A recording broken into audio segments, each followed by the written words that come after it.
anesthesiologist. Again, I met with my doctor.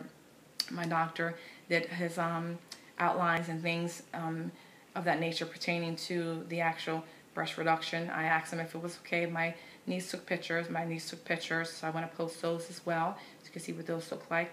And he confirmed that we're going to be aggressive with this surgery and that we're shooting for a C cup. Now, I told him I wanted a small C cup. So he, laughed at me, and I was like, if we can go B, we did to a B. But he's, let's stick with a C. So I was okay with that because I went from literally probably an E, triple D, down to a C. So I'm very happy. Right now, my breasts are a little swollen, and I do have a lot of galls in there, although there's no fluids leaking or anything. I have a very tight sports bra that they send me home in, and I have the drainage tubes connected to my breasts underneath as well. So I did unzip and take a look at everything, and my boobs look very perky, I would say. I still have the galls over top of everything, and the drainage is covering the nipple area, so I haven't had a chance to really see that at all. Now, my post-op appointment is the 10th of August, which is this coming Thursday, so I'll be able to see what that looks like once they remove everything, and then I'll be able to take a full shower, and to somewhat get back to normal, but not totally, because it'll only be a week out from my surgery day, so I'll still have to take it easy. But I'm extremely excited that I've done this, and I can't wait to see what the girls looks like. They did provide me with a bunch of stuff after my surgery. If anyone wants to know how surgery was very quick. I went in, they put me to sleep, they did my anesthesia on my arm here. The nurse put it on my arm. I'm glad she chose to put it in this place because, when I gave birth to my daughters, they put it here, and I didn't like it there too much. It was very uncomfortable. So here was a very good choice for the nurse. I want to say thank you to her. Her name is Cindy. That was a very good choice because I actually forgot about it. So they put this mask on my face so that I can breathe in and, inhale deeply. And then I fell asleep. I was so tired at the time anyway, so I wanted to go to sleep. So after sleeping for what I felt that was only 5 minutes and 5-6 hours to my family, I woke up and, I had 3 nurses helping me get dressed and everything. They said that they wanted to make sure that I was able to urinate before I left, so they took me to the bathroom. I was able to do that. Then they got me dressed, put me in a wheelchair, and then my daughter came, picked me up, and took me home. Immediately got into bed so I can rest a little bit, and family, everybody was over here helping out and everything. And I didn't eat heavy. From what I understand, my doctor said after surgery, with all the medicine that my body took in and going under a traumatic procedure, he said don't go home and boil down a pizza. Although I wanted pizza, my family did buy pizza so that they can have it while they were sitting here, waiting and enjoying themselves. But I ate grapes. I ate some cherries, and I drank water. I did have some fruit juice, but I relaxed and I ate light for the first 2 days, which was pretty much fruits and vegetables, and I ate broccoli, I ate potatoes, and I drank my juice, and I made juice. But the hospital sent me home with these canisters. These canisters is actually for the drainage for my breasts. It's Previna. Previna is the actual company that provides this sort of canister that I'm actually using to drain my breasts from the fluids for being backed up in it. Excuse me.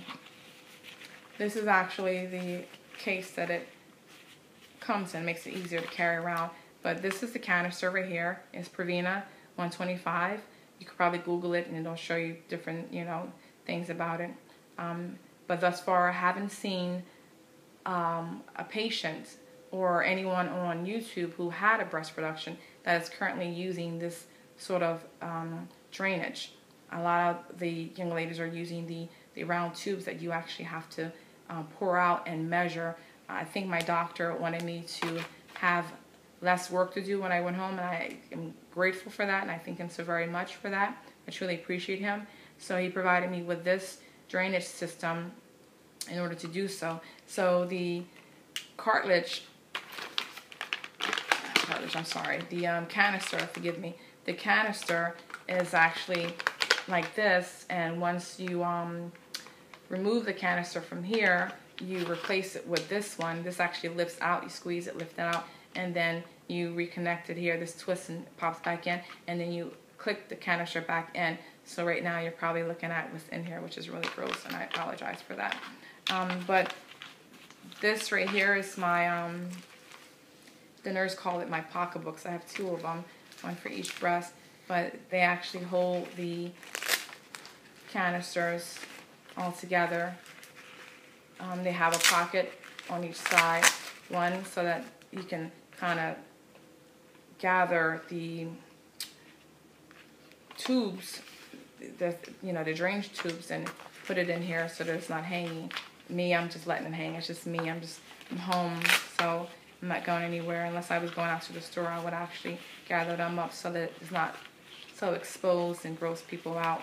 But a little bit about this machine. This is the on button. This actually keeps it on. It stays on altogether. If you push it in and you hold it down, it actually goes off. You push it in, you hold it down, it comes back on.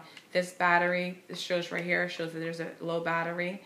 This right here, when this beeps, it shows that it needs to be replaced. And it has done that thus far. I actually ran out of canisters, and my mom had to go back to the doctor's office to pick up some more. So they replaced 2 of them, and the nurse mentioned that she would actually be ordering more for me just in case, because today is Tuesday. I ran out Monday, and my appointment is not until Thursday. So I have one canister that looks like it's pretty much full, and another one looks like it's actually still empty. So once I replace this full one, I'm going to have none left. So like I said, there's one for each breast. I have 2 of them, and later on, if you're not grossed out, I would actually show you what that looks like, with them both being attached to my boobies. Okay, well, that is it for right now. I'm a little exhausted, and this is, again, my first video, and I want to be able to gather up enough energy in order to push through the next one. Talk to you guys soon. Again, my name is Natasha, and this is my first YouTube video. I'm becoming a YouTuber, and the only reason why is because, like I said, I've noticed that reviewing a lot of the other videos, a lot of the young ladies only had the anchor breast reduction, and I wanted to display and inform a lot of women that are thinking about having a breast reduction about the bilateral breast reduction. It's the best thing you can ever do, and once I show you pictures and everything, you're going to decide that that is the best way to go. So if your doctor does not provide that type of surgery, I would say continue to look for a doctor that does, because there is one out there that does, and it's less scarring. You have more mobility. Your life is just so much easier, and you won't bottom out.